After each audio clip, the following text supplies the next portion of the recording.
That's all stuff that you can get out after the duels. So I think, I don't foresee any reason why we can't qualify on the pole and have the best race car on the field on Sunday. So I don't build the cars, though, so I don't know either. But I'm pretty sure that these days you can get everything back into that you want for Sunday.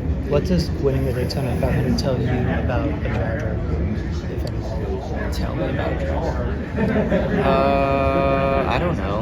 I'm not sure that it was their day, I guess. But I don't know. I mean, in the past, I would say I used to think that this race was more luck than skill. But I think as I've gotten older and really studied more, like, the same guys are always up front. A lot of the same guys win this race. So they're not luckier than everybody. So they're just really talented when it comes to this style, and they've got a good sense of how things work and where to be at the right time. So for sure it takes some luck, as it does every race. But but I don't know. I don't really know what it says about anybody. So Kyle, Denny says he's going to race more selfishly this year.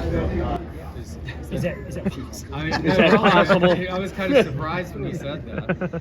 Netflix must have been around still, but no, I don't know. I mean, we all race selfishly out there. I think he's the only one in his race car. I'm the only one in my race car. Like, we're all selfish out there.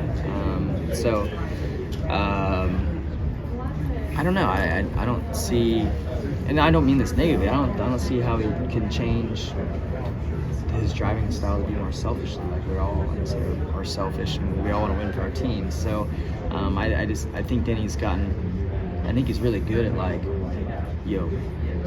being dramatic and, like, building our sport up well, bringing some drama to it. So I think that's good. Unselfishly, Ryan Blaney, do you have a relationship with him? Unselfishly? Yeah, I mean, like, were you happy to, his success last year? Yeah, I mean, I'm not did you come up the ranks with him at all? Yeah, I mean, we raced, well, at least when I started racing stock cars, yeah, I mean, we were all, like, there's a lot of us in the Cup Series that raced with each other in 2012 when I came in. So, yeah, I mean, I was not upset to see him win the championship. I wanted to win the championship. Sure. But, no, I mean, I think, I'm not close with Ryan, but, like, I'm a huge Blaney fan. Like, his dad and uncle I've gotten to race with on the sprint car side of things. His grandpa, I know is I never got to see him race or anything, but I've heard that he's like an extremely talented driver and very Hall of Fame style career. So the Blaney name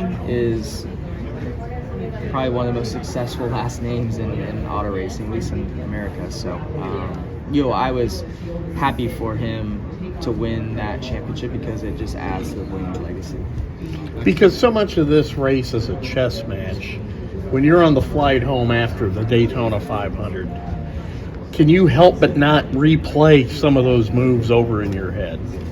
I mean, every race you run is some sort of a chess game, right? Like, we go to Kansas, which is a cookie cutter mile and a half. Like, it's not any more or less of a chess match than Daytona, in my opinion. There's always moves every week you make that you're like, man, I could have did that a little differently, or that really helped me win the race or get that extra spot, whatever it may be. Same goes for here. So every flight home is spent thinking, and it's typically hard to fall asleep that night that you race, just because your mind's still running about things you did good or things you could do better.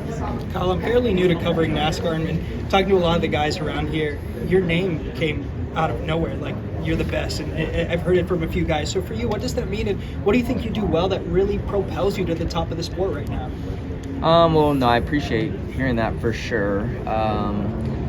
You and your peers are talking highly of you. It definitely means a lot. I think for me, though, I think what makes me stand out is just that I race a lot of other types of cars. I race more than just NASCAR stuff. So I think I'm just out there racing a lot, and I am fortunate to be racing with great car owners and crew chiefs that I can have success in everything that I run. So that helps. But no, it's cool. It's cool hearing that. Kyle, this time last year, you didn't own a racing series. You weren't testing in an IndyCar, but you're approaching the Daytona 500 again. Where's your mind? Is it any different, your mindset, versus this time last year? I don't think so.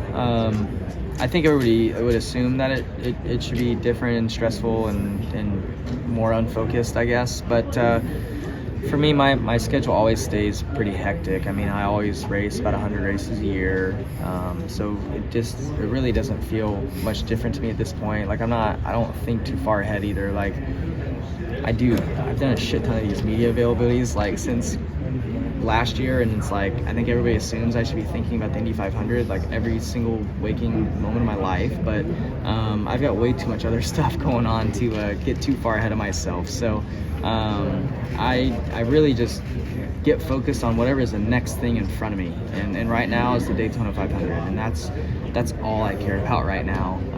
And then when I get through this race, I'm racing dirt stuff next week, and that's what I'm going to care about until I get done with that, and then I'm going to be focused on Atlanta as well. So I think my mind it's hard. It's really hard for me to look more than days in front of me.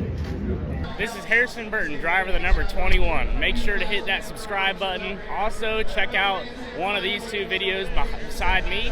Visit frontstretch.com for more racing content.